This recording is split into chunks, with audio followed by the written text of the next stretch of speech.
Hola, buenas tardes, Hugo, ¿cómo estás? Hola, buen día a todos. Bienvenidos. Gracias.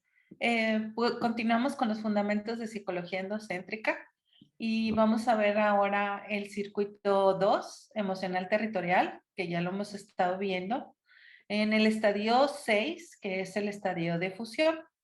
Platícame un poco de este circuito. Bueno, en este estadio se generan lo que son las jerarquías sociales o familia dentro de la familia, o sea, quién es qué papel juega el papá, la mamá, el hijo, todas las interacciones emocionales que hay alrededor de, pues, de lo que es la familia. Y se empiezan a marcar por primera vez en esos roles, pues las distancias que hay de lo que le toca a cada quien. Y dentro de esto, pues están todo lo que tiene que ver con las jerarquías de los roles sexuales que hoy en día pues tienen un espectro mucho más amplio, porque pues antes era el papá, la mamá y los hijos, ¿sí? En las casas tradicionales y entonces el papá tenía ciertas actividades, la mamá tenía otras ciertas actividades y los hijos tenían muy claro lo que era la parte de lo que hacía la mamá y lo que hacía el papá. Sin embargo, hoy en día, pues hay roles contrasexuales, pues donde el papá se queda en la casa cuidando la casa, los niños haciendo de comer, y la señora sale a trabajar, la mamá o la esposa, y funcionan bien las familias. El asunto no se trata de cómo debe de ser, sino que la familia pues opere como debe de funcionar. ¿Y cómo debe de funcionar? En donde todos los individuos, dentro de lo que los conforman, pues estén a gusto, estén bien, estén desarrollados, se sientan integrados pues en esta célula que le llaman la célula familiar, ¿verdad? Es la célula de la sociedad, que finalmente pues junto con la sociedad, los individuos pues van evolucionando y va habiendo movimientos en los que nos tenemos que adaptar, donde los que más se resistan, pues más sufren y más critican y más hacen cosas en vez de comprender cuál es su situación personal dentro de su vínculo familiar, ¿verdad? Y en este estadio de fusión, ¿de qué se trata o cuál es al final, después de la recepción y el incremento de inteligencia, la función de qué se trata en este circuito? En este circuito, a ver, el hijo ya recibió la información de lo que es su relación emocional con lo que habíamos hablado, que era la higiene, el contacto y el afecto. Ya tiene esa recepción y como le suministran esto en casa, pues tiene una impresión de experiencia y el niño tiene un cierto nivel por ejemplo, un niño que se le da todo a tiempo de la comida, el higiene, el contacto y el afecto, pues el niño queda todo su sistema pues para investigar, para abordar, son los primeros que hablan, los primeros que caminan, etcétera, porque su energía está depositada en no está depositada en hacer esfuerzos emocionales para que vengan y lo atiendan, eso ya lo tiene, eso es lo que es la recepción. Eso es lo que tiene como efecto la recepción. ¿Qué está recibiendo el niño? El contacto, afecto, higiene, contacto, higiene, afecto y alimentación. Entonces, ya esa es la recepción. ¿Qué sigue en lo que es el incremento de inteligencia? Pues que el niño le queda libre todo su tiempo para investigar. ¿Qué hay ahí? ¿Qué es esto? O sea, su cuerpo, todo completo. ¿Por qué? Porque los suministros de recepción pues, se dan de una manera fundamental, básica y en los tiempos esperados. ¿Qué es la fusión? Es cuando ya el niño empieza a interactuar y conoce las políticas del adulto. Es decir, ya relaciona con el adulto, se relaciona con el adulto de otras maneras. Y lo podemos notar, por ejemplo, en niños que son muy chiquitos, digo, hay niños que la mamá les tiene que decir, saluda, mijito. ¿Sí? Y el niño así no hace caso y hasta que le agarran del brasil y le dicen, saluda, buenas tardes, y ya se va corriendo. Otros niños no necesitas decirles, son muy entendidos de las políticas del adulto y ellos llegan, abren la puerta con mucho gusto y le dicen, buenas tardes o buenos días, pásele, está en su casa. O sea, tiene que ver con ese incremento de inteligencia, pero pues hay diferentes formas de expresión de la inteligencia. No quiere decir que un niño que no reciba educadamente a alguien no sea inteligente, tendrá otra inteligencia que tenga que ver con muchas otras cosas. Por ejemplo, yo no era un niño que recibiera así a la gente, me llegaba la gente y decía, o sea, como que a qué viene, me explicó. Y yo lo que me dedicaba era a desarmar cosas, a aventar cosas al calentador cuando tenía 2 años, a ver qué pasaba, o sea, era, era, era totalmente estar buscando qué pasaba con todo lo que hay alrededor y cómo funcionaban esas cosas, cómo funcionaba, digo, no me llamaba la atención la primera vez que vi el teléfono, pero sí de alguna manera, pues empecé a desarmar un teléfono, me explico a ver qué había ahí adentro, cómo funcionaba el teléfono. Entonces me metieron una regañiza, ya te imaginarás. Pero en sí este es el proceso, recibir de la casa, tener un incremento de inteligencia en cuanto a la exploración allá afuera de las cosas que le rodean al bebé, y la fusión es ya con el mundo del adulto. Y esa fusión, cuando la veamos en el siguiente estadio, empiezan a surgir las restricciones familiares. O sea, tú no, mijito, esto no se hace así. O sea, y ahí es donde se va formando ya la idea de quién eres tú. Ok, la domesticación, por decir, Es correcto. ahorita. Y pues, ¿qué son las emociones? Si vamos a hablar de las emociones en este circuito, ¿qué son las emociones? Pues mira, la emoción es la química, dura 45 segundos, es lo que dura una emoción. O sea, para aquellos que se enojen y les dure el enoje o 2 días, 3 días, hay gente que tiene un año enojada con su familia o más, pues estamos hablando de que esos ya no son emociones, esos son sentimientos, ¿ok? Un sentimiento es la memoria de una emoción. Igual no se requiere un cuerpo para que haya dolor, hay dolor emocional también, y también el dolor pues dura 45 segundos. Después de 45 segundos, el dolor ya sea físico o emocional, pues se le llama sufrimiento. Y la gente tiende a mezclar estas dos cosas.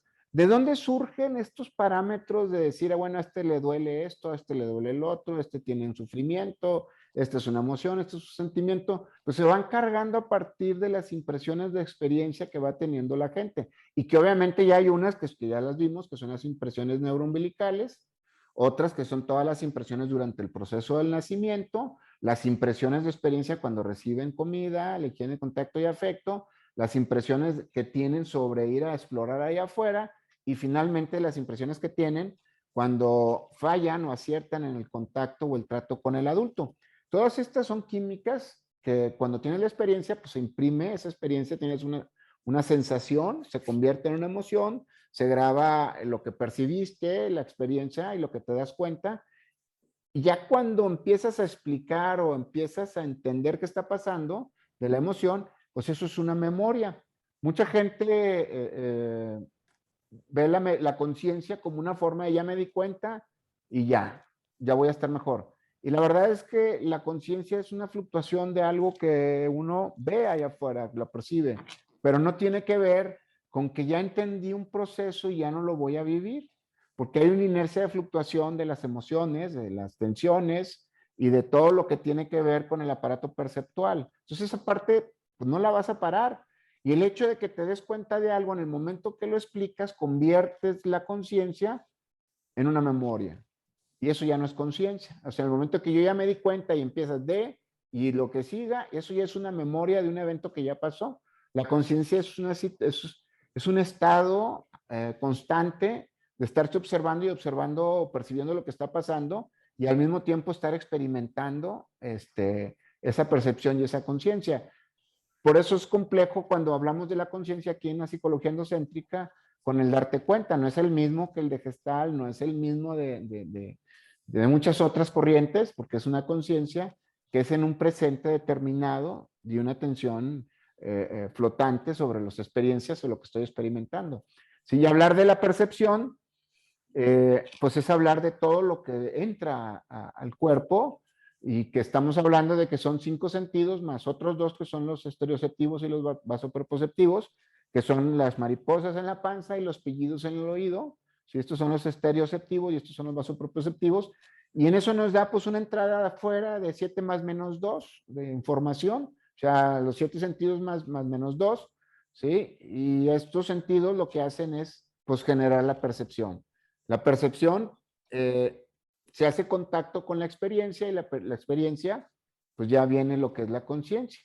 Entonces, esto es una impresión de experiencia que va modificando la manera en la que se construye una realidad en la cual la persona se involucra y surgen pues, las emociones. Cuando ya las platica o le quiere echar cabeza a eso, entonces ya son sentimientos, son una memoria de una emoción. ¿Sí? Y estas emociones, Hugo, de las que nos hablas en este circuito de fusión, ¿Cómo afectan o cómo hace esto que se establezcan los roles en la familia de cada uno? Pues bueno, pues, los roles se establecen de acuerdo, vamos a ponerlo de esta manera. No es que la mamá tenga este rol y el papá este y el hijo este, no. Simplemente entre la dinámica de la familia existen identificaciones que vienen ya desde lo genético que habíamos hablado de la genética mitocondrial. Entonces, ya viene una orientación a nivel orgánico sobre con quién te identificas más por una química que hay. Generalmente el grupo completo se identifica más con la mamá y mamá es la que le da el acceso al papá en todos los procesos de los hijos.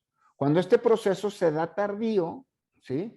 El papá funciona como un agente exterior del ambiente y quien determina cómo es para los hijos el papá es la mamá de cómo se los muestra. O sea, mamá termina parcializando parte de lo que es el papá y hasta más adelante ya los hijos empiezan a interactuar con el papá y empiezan a darse cuenta de la realidad que es el papá.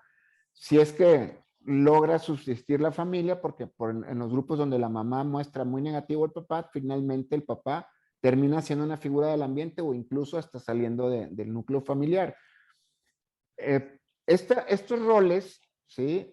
También pueden estar siendo, o sea, tienen un rol contrasexual, es decir, que quien muestra a la familia es el papá, muestra a la mamá, y de alguna manera esta formación dinámica pues está asociada con los roles con los que cada quien se identifica. Y estos roles, obviamente, en su operación dinámica, pues van acompañados con emociones y sentimientos e ideas que se van haciendo de quién soy yo frente a estas emociones y frente a lo que me toca.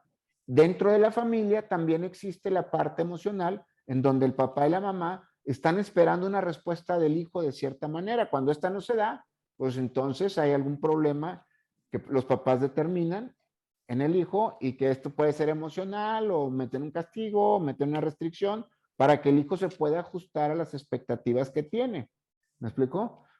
Ese es más o menos el asunto de las emociones dentro de la fusión. Todas estas tienen una interacción donde en esa fusión se inicia una recepción para que la persona pueda ir entendiendo la dinámica emocional dentro de los roles familiares.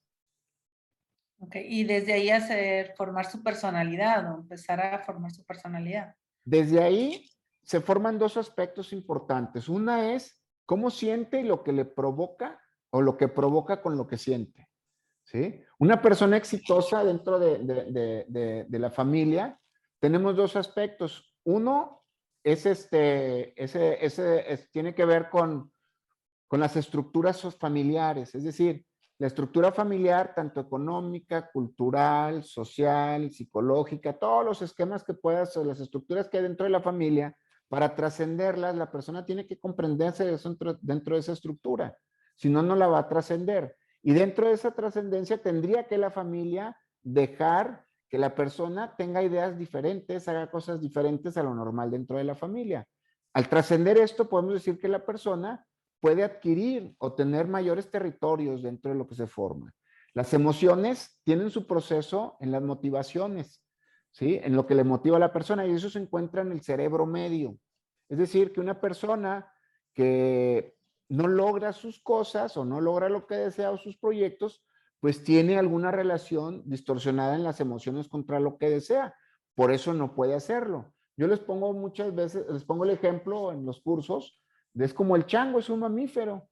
Y el chango pues lo ves en el columpio y por un lado y para el otro. Y así hay mucha gente que quiere una cosa y luego quiere otra. Y luego de repente digo, si hemos observado acerca de los changos, ¿sí? Los más normalitos, porque hay otros más mañosos, pues van y se paran en el columpio, se sacan un moco, se bajan y van y agarran comida y se vuelven a subir y le vuelven a dar. ¿Sí? Otros van y se bajan y le pegan otro chango, u otros van y copulan y se vuelven a subir al columpio y ahí siguen. Mucha gente se maneja con el cerebro medio, pero sin el significado importante que lo lleve a conectar con hechos específicos de alcances sobre lo que se desean. Otras personas, sus mismas restricciones familiares hacen que sus deseos vayan en contra de ellos, es decir, desean cosas que no pueden o desean cosas que les van a terminar haciendo un daño a su estructura personal o familiar. Entonces es bien importante que la gente explore lo que siente. Mucha gente antes de sentir ya está viendo cosas allá afuera porque cree que va a sentir algo. Y realmente la conciencia empieza a operar cuando echas marcha adelante a lo que estás haciendo. Y entonces surge un sentir. Y ese sentir es el que te da la conciencia. Y mucha gente que es media sacatona para ver lo que quiere, lo que siente, lo que le gusta, lo que desea, primero se sienta, le echa conciencia y luego ya se mueve. ¿Qué va a hacer con eso? Va a distorsionar su experiencia. Así es que si quieren experimentar cosas, pues tienen que empezar a caminar para donde buscan o lo que quieren encontrarse para ir recopilando parte de la percepción y parte de la experiencia. No puede haber una conciencia real mientras no haya una experiencia que se esté formulando o se esté imprimiendo dentro del sistema nervioso. ¿Sí? Si no, ¿a qué le pones atención? A un grupo de ideas donde las ideas pues son una memoria de otros eventos que ya pasaron y que lo estás tratando de hacer simétricos a lo que está pasando ahorita afuera, cuando en realidad ningún evento es igual. Claro, ningún instante es igual. Ningún instante es igual, correcto. Y en este efecto de cómo percibimos la realidad y las emociones que manejamos en los deseos, el efecto del cianotipo, ¿cómo es? Ok, la realidad allá afuera, nosotros la conformamos con lo que percibimos, que ya habíamos dicho que la percepción es 7 más menos 2 por los sentidos, lo que experimentamos, ¿sí? Que es toda la química orgánica que tenemos, que el organismo es parte de donde se recibe este proceso, y la conciencia, que es darnos cuenta de tanto de lo que se percibe de la experiencia. Así es como formulamos la realidad y nos quedamos con ciertos datos de allá afuera para experimentar lo que, lo que nos enseñaron en casa a experimentar, que trae la herencia, todas las impresiones intrauterinas, la herencia, todo lo que es el cianotipo, que es la herencia psíquica, y aquí es donde se juntan las cosas. Las estructuras que hablaba ahorita, sociales, culturales y todas estas, son unas, ¿sí? Que tienen que ver con nuestro ambiente y nuestro entorno. Pero hay otras todavía más profundas, que tienen que ver con la herencia de casa. En psicología endocéntrica, pues pusimos lo que es el fenotipo, desde más o menos como el 93, por ahí. Me acuerdo perfecto porque fue la reunión de psicólogos a nivel mundial ahí en Monterrey, ¿sí? Donde declararon que el 33.1% de la herencia de problemas psicopatológicos era heredable. Nosotros teníamos muchos años, un poquito de años atrás, diciendo que hay una herencia física, que es el fenotipo, una herencia de lo que es el genotipo, que es la respuesta de lo físico al ambiente, y un cianotipo, ¿sí? Que es la herencia psíquica, ¿ok? Y esta parte de la herencia del cianotipo puede llegarse a comprender, y con el paso del tiempo, al irte metiendo en situaciones de comprensión de la manera en la que experimentas las emociones y que las trasciendas, puedes ir modificando el cianotipo. Y posiblemente las respuestas más adelante, generaciones más adelante, las respuestas de tu cuerpo al ambiente. ¿Ok? Al frío, al calor, temperatura, hambre, todo, tienes otra respuesta emocional. Y tal vez muchas generaciones adelante puedas modificar parte de tu cuerpo. ¿Ok? Entonces, el cianotipo es la herencia psíquica, ¿sí? Y de ahí se configura también parte de tus respuestas al ambiente en términos emocionales. Esa es la relación que existe. Digo, hay todo un trabajo atrás de investigación, tú lo sabes, te tocó, de lo que era la herencia psíquica y cómo pues estuvimos ahí preguntándole a algunos ingenieros genetistas donde decían que eso no era así, y finalmente encontramos que el cianotipo que nosotros le pusimos, pues eran variables que estaban puestas en el genotipo, y que finalmente una cosa es cómo responde el organismo a nivel biológico y otra es a nivel psíquico. O sea, lo que surge de ahí a nivel psíquico, que tiene otro nivel de respuesta, y que finalmente son procesos donde los 3 elementos de herencia te hacen percibir las cosas de una manera, te hacen tomar ciertos elementos de una experiencia y llevarte a vivir otras cosas o las cosas de siempre, ¿verdad? Esa es una estructura pues compleja, porque imagínense que el cerebro tiene una cantidad de memorias a la 10, más allá de las memorias de la herencia. O sea, imagínate que el cerebro tiene 10 veces exponencial a la 10 de las memorias que tiene la genética. Entonces, pues tú quieres cambiar algo, o sea, tienes que cambiar parte de lo que eres tú, de tu masa genética, ¿sí? Y luego tienes que cambiar la parte de las memorias y su inercia a nivel del sistema nervioso con todas sus conductas. Pero por si fuera poco, estas estructuras autorregulantes, la del yo, que es la identidad, que es intangible, todavía está más compleja cambiarla. Entonces, cuando logras cambiar algo, realmente yo le digo a la gente, es una fachada lo que tú quieres cambiar. Y cambias tu fachada y dices, ya soy otra persona. Pero trascender esas estructuras, sin contar las externas, que es lo social, lo cultural, lo económico, todo eso de allá afuera, pues hace que el ser humano haya inventado fachadas para pintarlas y sentirse bien con él mismo y no ha cambiado muchas cosas. ¿Me explicó? Por eso el proceso de la atención constante sobre la percepción y la experiencia, pues es un descubrimiento en el momento de tu persona. Sí, lo que comentas es un poco cambiarte la máscara, ¿no? Ujú. Sí, ahora una Bueno, percepción. desde máscaras, desde más profundas, ¿verdad? Sí, sí, sí, de cualquiera. Este, muy bien, y entonces, estos factores que es el cianotipo, es la experiencia o las impresiones dentro de mamá y las interacciones en la familia, todo esto conforman como patrón que vamos a vivir dentro de la jerarquía en la familia, ¿no? Sí, bueno, lo que pasa es que todo está ordenado para no salirte del esquema. O Ándale, sea, llega la impronta biológica, que ya la vimos por ahí, sí. llega, hay la transferencia de todos los datos genéticos, se forma y ya la primera estructura ya está puesta. O sea, es entre papá y mamá. Luego hay impresiones de experiencia. ¿Qué crees que se va a imprimir ahí? Pues se va a imprimir las emociones que el papá y la mamá están teniendo durante el proceso del embarazo. Es como arropar químicamente todas las sensaciones y emociones, la base de las emociones y sensaciones químicas dentro del embarazo, que son las impresiones neuroumbilicales. ¿Sí?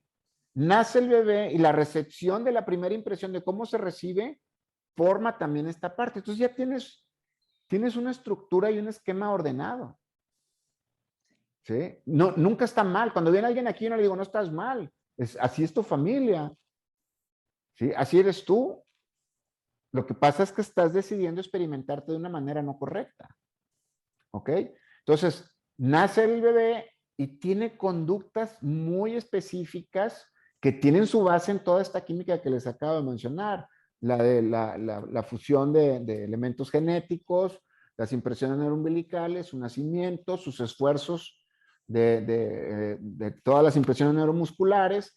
Y entonces el niño empieza a tener ciertas conductas que están en esta línea, que no son desconocidas para la familia, son las normales, las que todos han tenido.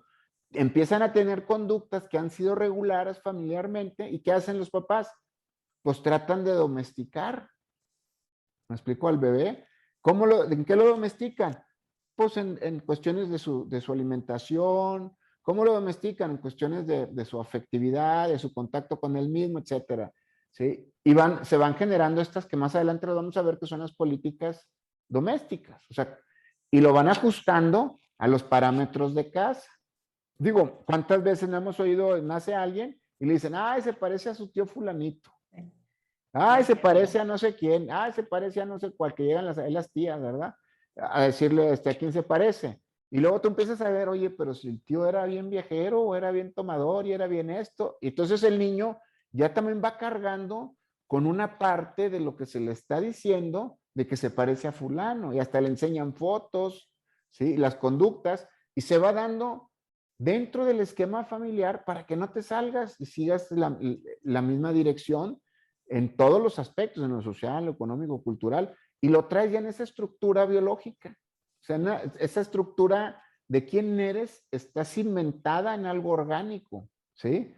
Y que donde la gente normalmente y las psicoterapias voltean a ver afuera como una proyección para arreglar tus patrones de conducta cuando lo que tienes que ver son tus procesos orgánicos para cambiar tu forma de estar experimentándote. Afuera lo que hay es información. Y si te pregunto, ¿y esto es así? Pues ¿de dónde la vas a sacar? Pues de la misma estructura que tiene toda tu familia y vas a voltear a ver esas cosas y tu familia te va a decir, sí, tienes razón, hay que ir a hacerle algo a él que te hizo algo. Cuando en realidad lo que tienes que ir a ver es tu estructura familiar y decir, oye, yo siempre me siento mal con este tipo de personas y yo tengo que arreglar eso en mi persona. No tengo que ir a modificar nada allá afuera o darme cuenta de cosas que están pasando afuera. El afuera es un asunto proyectivo. El asunto real de mi experimentación está solo en mí. Y eso es parte de lo fundamental en las cuestiones del trabajo de la psicología endocéntrica dentro de la construcción de lo que es una emoción y las herencias que tienen un efecto sobre estas emociones. Sí, también eso que siempre nos encontramos con la misma realidad y regresamos a las mismas experiencias, ¿no? Que son parte de esas estructuras ya establecidas. Pues sí, yo he atendido a muchas y a muchos que ya se van a divorciar y todo, y luego me los encuentro en un restaurante, los saludo con mucho gusto y se casan con otra igualita, hasta peinado de nombre y todo igual, y dices, bueno, o sea, ¿qué pasa? Su organismo, su estructura social, toda su estructura lo va a llevar a experimentar lo mismo. Una persona que no se echa un clavado en sus procesos de cómo construye sus patrones de emociones y conductas y deja de echarle la culpa afuera, por eso está adentro, ¿sí? E empieza a darse cuenta de por qué ocupa ciertas situaciones, ciertas personas para llevarse a experimentar lo mismo. Y se les acorto. Eso que están buscando es lo mismo que vivían cuando eran niños, entre los 0 y los 3 años. Son las impresiones de experiencia que tienen que ver con emociones y tensiones. ¿Y qué hace la gente? Se la pasa toda la vida recreando o buscando hacer cosas para que esas emociones y tensiones se vuelvan a vivir como en casa. ¿Ok? Es como una pertenencia a la familia, ¿no? Sí, Sería. a través de la química, de esa inercia de la química de emociones y tensiones. Es decir, estoy dentro de, es parte de mi identidad. ¿Sí? Digo, una familia donde se divorcia uno, se empiezan a divorciar todos y dicen, oye, qué raro, es que hoy la sociedad. No, o sea, antes la estructura social era tan fuerte, más que el yo, que lo que se vivía eran divorcios domiciliarios. Ahí estaban divorciados los dos viejones por siglos, y aunque se llevaran mal. Hoy, pues ya la gente se divorcia. Y no es porque estén mal las familias. Las familias ya estaban así, solamente que las estructuras sociales, morales y éticas de ese entonces no te podías divorciar, porque aquí iba a decir la gente. ¿Me explico? O sea, ha sido la misma, solo que ahora se están pues recorriendo velos y se están viendo pues situaciones que dices tú, oye, esto no era así. No, siempre ha estado así, solamente que tenía algunos velos que cubrían pues ciertas cosas, ¿me explico? Sociales, culturales, económicas, religiosas, de todo tipo. Sí, platícanos sobre las jerarquías y lo que está detrás del control y la dominación y Bueno, este fíjate rol. que dentro de la dinámica familiar, podemos establecer que hay diferentes patrones y cada quien se acomoda de acuerdo a la dinámica familiar y son bien fáciles. Hay dentro de la familia gente que domina y otra gente que se somete. O sea, oye, hay que hacer esto, pues se hace, oye, hay que hacer lo otro, lo hace. Y el otro está diciendo que se hace y el otro lo está haciendo. Y hay gente que lo utiliza para avanzar. O sea, hay gente que sigue órdenes para poder avanzar con su persona. Y hay gente que sigue órdenes aunque esté mal y se sienta mal y retroceda como persona. Y hay gente, ¿sí? Que no le importa ni avanzar ni seguir órdenes, se queda ahí donde está, ¿sí? Y te puedo poner ejemplos, si vas en la carretera siguiendo a alguien y atrás viene otra gente siguiéndote y de repente esa persona se le empiezan a ir todos y todos vamos juntos y se para y se orilla y se queda ahí. Oye, ¿dónde está? No, pues se quedó allá. ¿Por qué? Porque dice que venimos muy rápido y él viene muy lento. Entonces ya se paró ahí para que lo esperemos. Y se echa ahí. Entonces ya todo el mundo se tiene que regresar, ya vámonos y tú vete en medio y tienes que hacer los ajustes. Son gente que va en el retroceso, ¿sí? Y no le importa ni someterse ni someter, ¿sí? Hay gente que está mal y le gusta someter a través de su víctima. Se pone como víctima para que todo el mundo le haga cosas.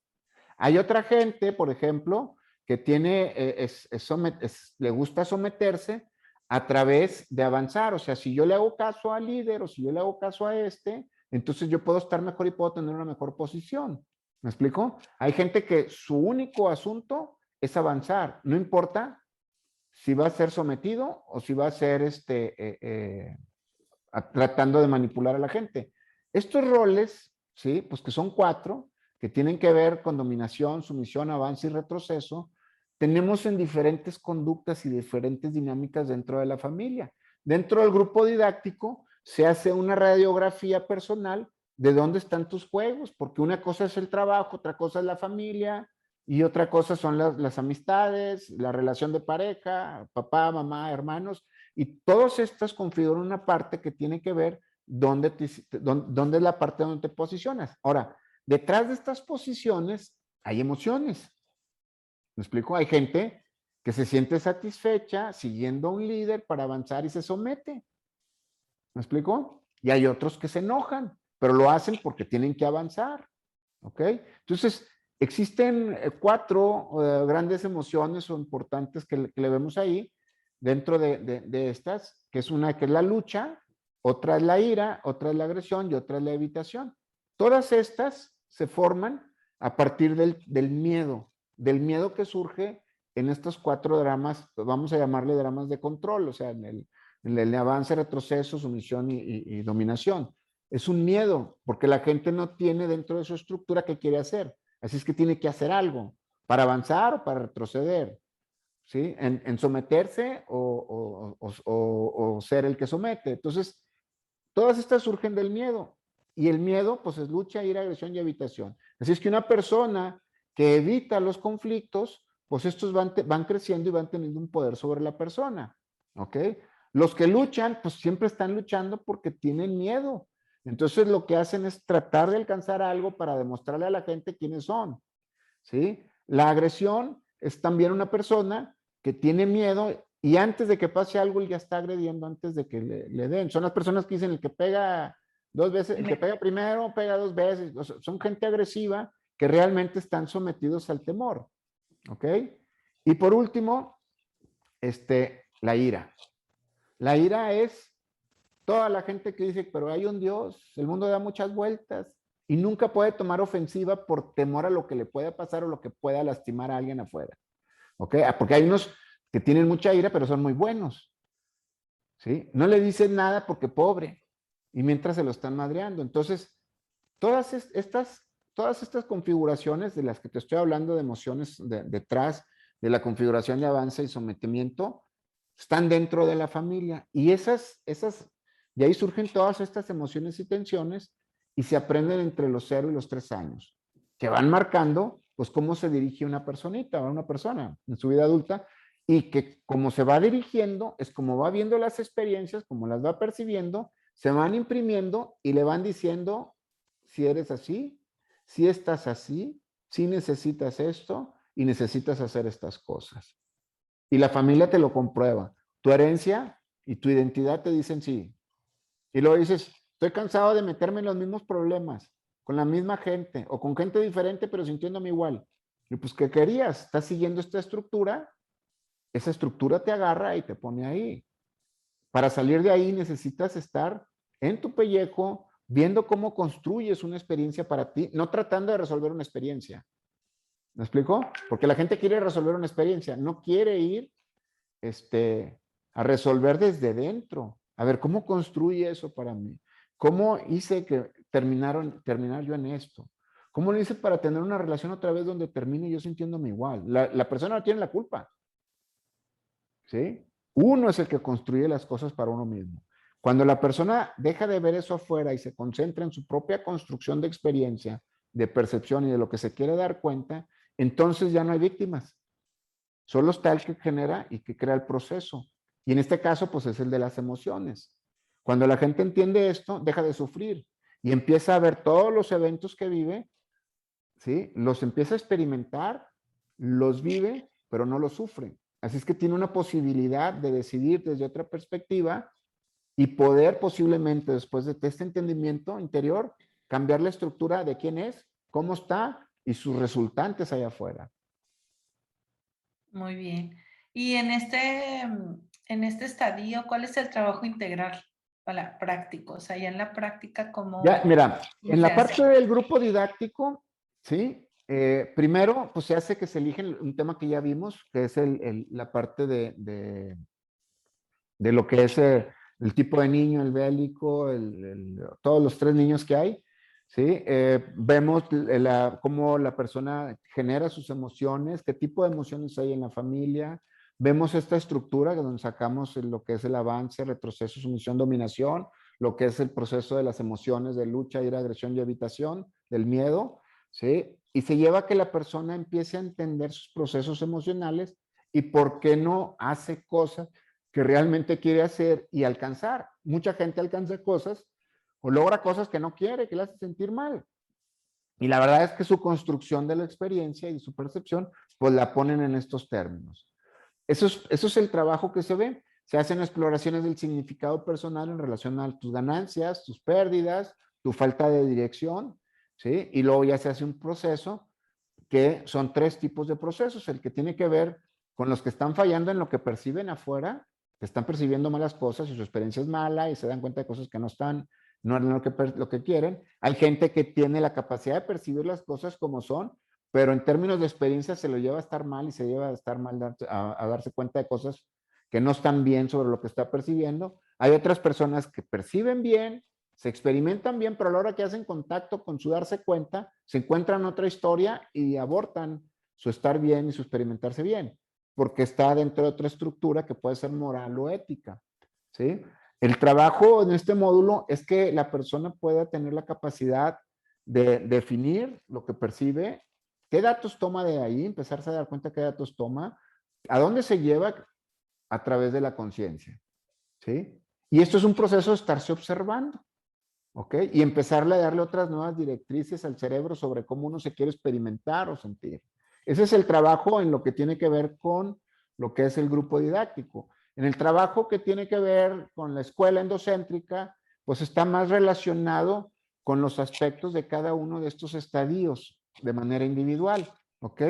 Entonces, esta parte del nacimiento, las impresiones de las experiencias a nivel musculoesquelético, que es la recepción, lo que tiene que ver con la identificación de los roles allá afuera y la fusión, cuando ya se empieza a entender la dinámica entre el adulto y el bebé dentro de la familia, antes de las restricciones, pues se trabaja cada uno de estos estadios de una manera mucho más escolarizada, es decir, pues hay libros, se les da para que lean, escriben, se hacen trabajos sobre reflexiones de ellos mismos y se termina siendo un trabajo donde hay una meditación o un trabajo que tiene que ver más con entrar en un estado alterado de conciencia para llevar a cabo la modificación de estos patrones de conducta con los elementos específicos que se trabajan durante el curso. O sea, si fue la mamá el que te hizo tener esta experiencia, el papá o un amigo que te llevó a modificar tu manera de emocionarte, tu manera de sentir, pues ese trabajo se hace ahí trayendo a esa persona y entendiendo para ti ese proceso. Que eso vendría siendo como lo que es una psicoterapia. ¿Me explico? ¿Sí? Nosotros elevamos a otra forma lo que podría ser una psicoterapia a través de una conciencia de las circunstancias personales y sus construcciones. Mientras que la psicoterapia, pues es arreglar el problema con la persona o el sujeto o el objeto con el que tienes el problema. Y bueno, a través de esta escuela, las personas aprenden el procedimiento o el proceso para poder realizar ellos sus exploraciones Sí, sí, personales, ¿no? en la escuela sí, claro, en el grupo didáctico no, porque Ujú. lo que tiene que ver con un proceso terapéutico es bastante sencillo. Lo que tiene que ver ya con el llevar a la persona a que entienda sus patrones y sus formas y sus patrones de construcción de todas estas cosas, ese ya es otro boleto. Es un poco Claro, más técnico y claro. no tan terapéutico hacia el ambiente, sino hacia el interior de la persona, que eso ya es el grupo didáctico. Ya cuando quieren aprender exactamente cómo se hace esto, bueno, entonces ya vamos al grupo de entrenamiento, ¿sí? Que tiene un poquito más de duración, donde se les enseñan a hacer todos los procesos, o sea, todo lo que hemos estado platicando hasta ahora y algunas cosas que vamos a ver más adelante. Bueno, pues muy bien, pues muchas gracias, Hugo. Muy claro toda la explicación. No sé si tengas algo más que agregar. No, pues estamos bien y vamos a empezar ahora con el circuito del concepto personal, que es el circuito 3. Y ahí vamos a ver cómo cada uno nos configuramos de acuerdo a todos estos elementos que hemos visto. Muy bien. Pues muchas gracias. Nos vemos pronto. Nos vemos, Clau. Gracias. Bye. Bye.